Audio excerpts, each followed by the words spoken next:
नमस्कार। बाल राम कथा भाग 2। सबसे पहले श्री राम जी की स्तुति।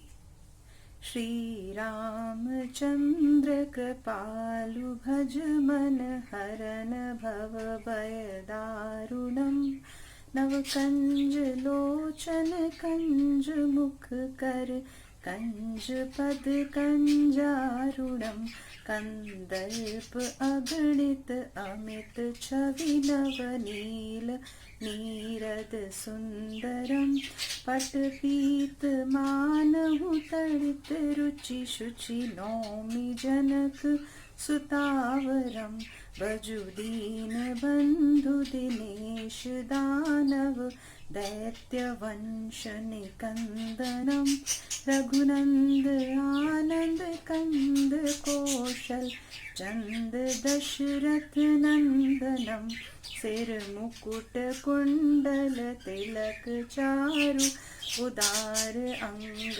विभूषणम आजानुभुज शर चाप धर संग्राम जित खर दूषणम इति वदति तुलसीदास शंकर शेष मुनि मनरंजनम मम हृदय कंज निवास कुरु कामादि खल दल गंजनम।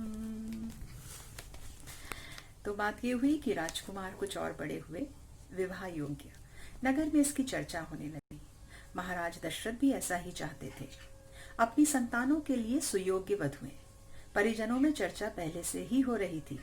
बाद में पुरोहितों को भी इसमें शामिल कर लिया गया। अयोध्या का राजमहल। एक दिन ऐसी ही चर्चा चल रही थी, गहन मंत्रणा। तभी एक द्वारपाल घबराया हुआ अंदर आया। उसने सूचना दी कि महर्षि विश्वामित्र पधारे हैं। महाराज दशरथ तत्काल अपना आसन छोड़कर खड़े हो गए। द्वार की ओर बढ़े, महर्षि की आगवानी करने। उन्हें लेकर दरबार में आए। विश्वामित्र को ऊंचा आसन दिया गया। विश्वामित्र कभी स्वयं राजा थे, बहुत बड़े और बलशाली। बाद में अपना राजपाट छोड़ दिया, संन्यास ग्रहण कर लिया, जंगल चले गए। वहीं उन्होंने अपना आश्रम बनाया। उसे उन्होंने सिद्ध आश्रम नाम दिया। महर्षि के स्वागत सत्कार के बाद दशरथ ने कहा, महर्षि आज्ञा दें, मैं आपकी क्या सेवा कर सकता हूँ? आप अपने मन की बात कहिए, आपकी आज्ञा का मैं पूरी तरह पालन करूंगा। राजन, मैं जो मांगने जा रहा हूँ उसे देना आपके लिए कठिन होगा। आप आज्ञा दीजिए महर्षि, मैं उसे पूरा करने के लिए तत्पर हूँ, बिल्कुल नहीं हिचकूंगा। मैं सिद्धि के लिए एक यज्ञ कर रहा हूँ। अनुष्ठान लगभग पूरा हो गया है, लेकिन 2 राक्षस उसमें बाधा डाल रहे हैं। मैं जानता हूँ कि उन राक्षसों को केवल एक ही व्यक्ति मार सकता है, वह राम है। आप अपना ज्येष्ठ पुत्र मुझे दे दें ताकि यज्ञ पूरा हो। विश्वामित्र ने कहा। दशरथ पर जैसे बिजली गिर पड़ी। वह हचकचा गए। उन्हें उम्मीद ही नहीं थी कि मुनिवर उनसे राम को मांग लेंगे, उनके ज्येष्ठ पुत्र, उनके सबसे प्रिय। दशरथ चिंता में पड़ गए। विश्वामित्र दशरथ की दुविधा समझ गए। उन्होंने कहा, मैं राम को केवल कुछ दिनों के लिए मांग रहा हूँ, यज्ञ 10 दिन में संपन्न हो जाएगा। महाराज दशरथ दुखी हो गए। श्रोतागण, आपको मालूम है कि दशरथ जी दशरथ क्यों कहलाए जाते हैं? क्योंकि उन्होंने अपनी 10 इंद्रियों को वश में कर रखा था। उनका जो इंद्रियों पे वश था, उसके कारण उनको कहा गया दशरथ। तो महाराज दशरथ दुखी हो गए। पुत्र वियोग की आशंका से कांप उठे। दरबार में सन्नाटा छा गया। दशरथ की दशा देखकर मंत्री चिंतित थे, पर चुप थे। महर्षि वशिष्ठ शांत थे। इतने में दशरथ कांपकर बेहोश हो गए। होश आया तो डर ने उन्हें फिर जकड़ लिया। मूर्छित होकर दोबारा गिर पड़े। संज्ञा शून्य पड़े रहे। देखिए, पुत्र प्रेम।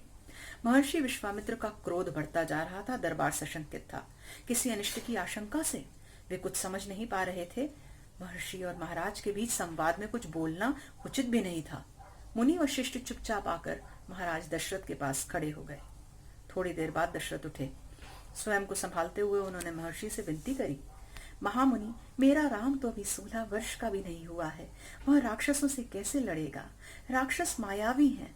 वह उनका छल कपट कैसे समझेगा? उन्हें कैसे मारेगा? इससे अच्छा तो यही होगा कि आप मेरी सेना ले जाएं। मैं स्वयं आपके साथ चलूं, राक्षसों से युद्ध करूं। महर्षि विश्वामित्र ने कोई प्रतिक्रिया नहीं दी। क्रोधित थे पर उसे व्यक्त नहीं कर रहे थे। उन्हें अपने यज्ञ के नियम याद थे। क्रोध करने से यज्ञ खंडित हो जाता, अनुष्ठान अधूरा रह जाता। मैं राम के बिना नहीं रह सकता महामुनि, एक पल भी नहीं। आप उसे मत ले जाइए, मैं राम को नहीं दूंगा, बिल्कुल नहीं। वह मेरे बुढ़ापे की संतान है, मैं उसे बहुत प्रेम करता हूँ। महर्षि का क्रोध भभक उठा। दरबार, मंत्रीगण और ऋषि मुनि सकते में आ गए। आप रघुकुल की रीति तोड़ रहे हैं राजन, वचन देकर पीछे हट रहे हैं, क्योंकि कहा गया है ना, रघुकुल रीति सदा चली आई, प्राण जाए पर वचन न जाए।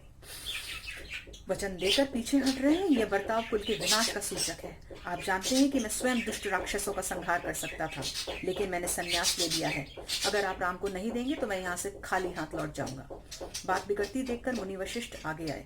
महाराज दशरथ को समझाया राम की शक्ति के बारे में, प्रतिज्ञा तोड़ने के संबंध में, महर्षि विश्वामित्र के साथ रहने पर राजकुमार राम को होने वाले लाभ के बारे में। राजन, आपको अपना वचन पूरा करना चाहिए। रघुकुल की रीति यही है। प्राण देकर भी आपके पूर्वजों ने वचन निभाया है। आप राम की चिंता नहीं करें, महर्षि के होते उनका कोई बिगाड़ नहीं सकता। महाराज दशरथ की चिंता कुछ कम हुई, पर मन अब भी खिन्न था। पुत्र विचों का दुख सभी तर्कों पर भारी पड़ रहा था। गुरु वशिष्ठ ने कहा, महाराज, महर्षि विश्वामित्र सिद्ध पुरुष हैं, तपस्वी हैं, अनेक गुप्त विद्याओं के जानकार हैं। वह कुछ सोचकर ही यहाँ आए हैं। राम उनसे अनेक नई विद्याएं सीख सकेंगे। आप राम को महर्षि विश्वामित्र के साथ जाने दें, राम को उन्हें सौंप दें। दशरथ ने मुनि वशिष्ठ की बात दुखी मन से स्वीकार ली, लेकिन वह राम को अकेले नहीं भेजना चाहते थे। उन्होंने विश्वामित्र से आग्रह किया कि राम के साथ उनके छोटे भाई लक्ष्मण को भी ले जाएं। महर्षि विश्वामित्र ने महाराज दशरथ का यह आग्रह स्वीकार कर लिया। राम और लक्ष्मण को तत्काल दरबार में बुलाया गया। महाराज दशरथ ने उन्हें अपने निर्णय की सूचना दी। दोनों भाइयों ने उसे सहर्ष स्वीकार कर लिया, सिर झुकाकर आदर सहित। इसकी सूचना माता कौशल्या को दी गई। बताया गया कि राम और लक्ष्मण वन जा रहे हैं महर्षि विश्वामित्र के साथ। नितांत गंभीर माहौल में स्वस्ति वाचन हुआ, शंख ध्वनि हुई, नगाड़े बजे। महाराज दशरथ ने भावुक होकर दोनों पुत्रों का मस्तक चूमकर उन्हें महर्षि को सौंप दिया। दोनों राजकुमार बिना विलंब किए महर्षि के साथ चल पड़े, बीहड़ और भयानक जंगलों की ओर। विश्वामित्र आगे आगे चल रहे थे, राम उनके पीछे। लक्ष्मण राम से 2 कदम पीछे, अपने धनुष संभाले हुए, पीठ पर तुड़िए बांधे, कमर में तलवारें लटकाए। और इसके आगे कल। धन्यवाद। आगे की सुनने के लिए जरूर कल फिर मिलिएगा। बाल राम कथा पार्ट 3। नमस्कार। आपकी राधिका।